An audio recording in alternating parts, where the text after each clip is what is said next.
Bank of Ghana achieves its primary objective, which is ensuring price stability by bringing down inflation, things might get worse for individuals and businesses.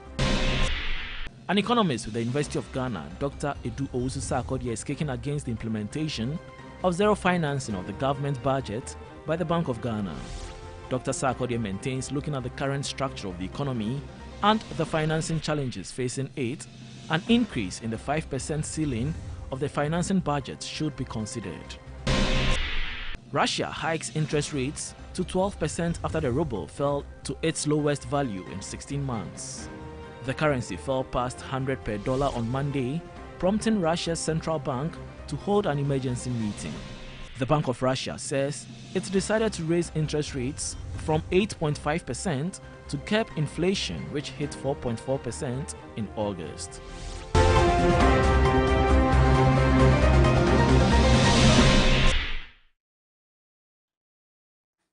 Well, thank you for staying with us, and straight into our first story, as findings from the Ghana 2022 Trade Vulnerability Report indicate that 4 countries, Switzerland, China, Canada, and South Africa, account for over half of all exports.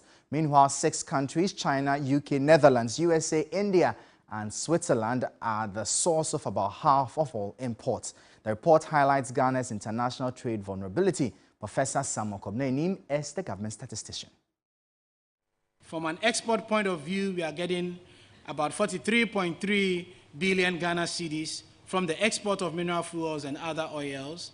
And then once you turn the picture on the other way in terms of imports, given the different classifications, 20.2 billion Ghana cedis, 14.7 billion Ghana cedis, and 4.8 billion Ghana cedis.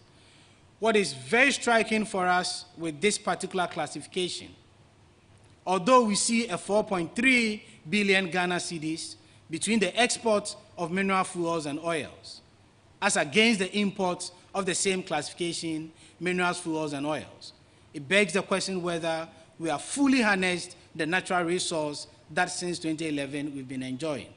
That is why we pose the question, what would have been the picture here prior to 2011? And going forward, what is the strategy to ensure that we see a reverse of this with a much wider gap between the exportation of mineral fuels and oils and the importation of sale? Now, an associate professor at the Institute of Statistical, Social and Economic Research, Charles Godfred Aka, observes Ghana will continue to seek support from the IMF if the country does not diversify its international trade patterns. He was responding to the Ghana 2022 Trade Vulnerability Report released by the Ghana Statistical Service. The report indicates the total value of Ghana's imports was 4.5 billion cedis higher than the recorded exports of 114.1 billion cedis. Can pick such industries, maybe 20 of them, 30 of them, 50 of them, and government can support them with all the tax incentives, all the export, facilitation, to make sure that they have access to cheap credit, they have access to training, and they're able to export almost all over the world. When you have such exporters, which I'm called the strikers, the goal scorers, then you can get more export revenue as they come in. So I think that's where we need to look at.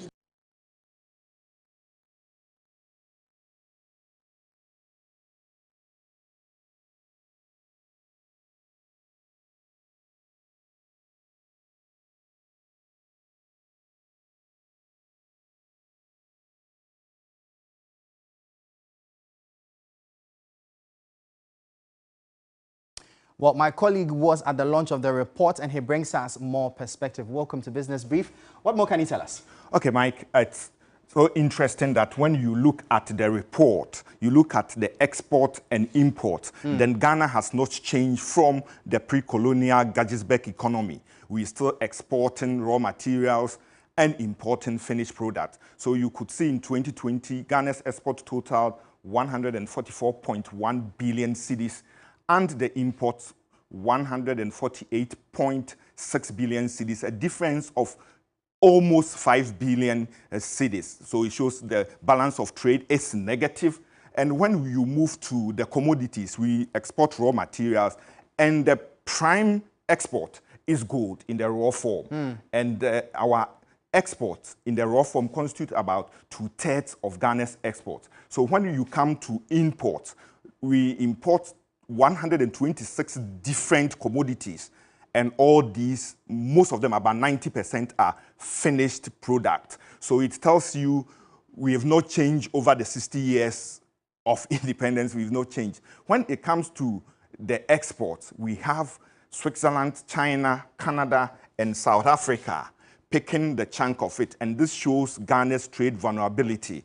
Should something happen in these countries, or something happen in another country that affects these countries, where are we going to export? It brings to fore the idea of import substitution industries and export-led industries. So this is where government would have to do good to one district, one factory, and make it work so that we can cut down on imports and increase our export in value addition. So precisely that is the report. It gives us a lot of vulnerabilities as we do international trade. Some very interesting stuff there. Thank you, Ebenezer, my colleague. He was at the launch of the report on Ghana's trade vulnerability. Well, let's bring you more stories now. And the Peasant Farmers Association of Ghana is calling for up to 50% involvement of women in the aggregation system under the Phase 2 of the Planting for Food and Jobs program.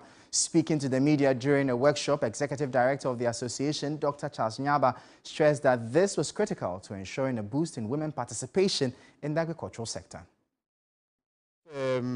Less than 10% of women were benefiting in any form to aggregate produce, to do marketing, and to do value addition.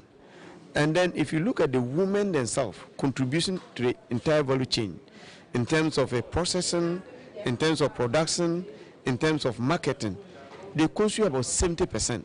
So how can 70% of people who are contributing to a sector receiving less than 30% of support that is coming to the sector?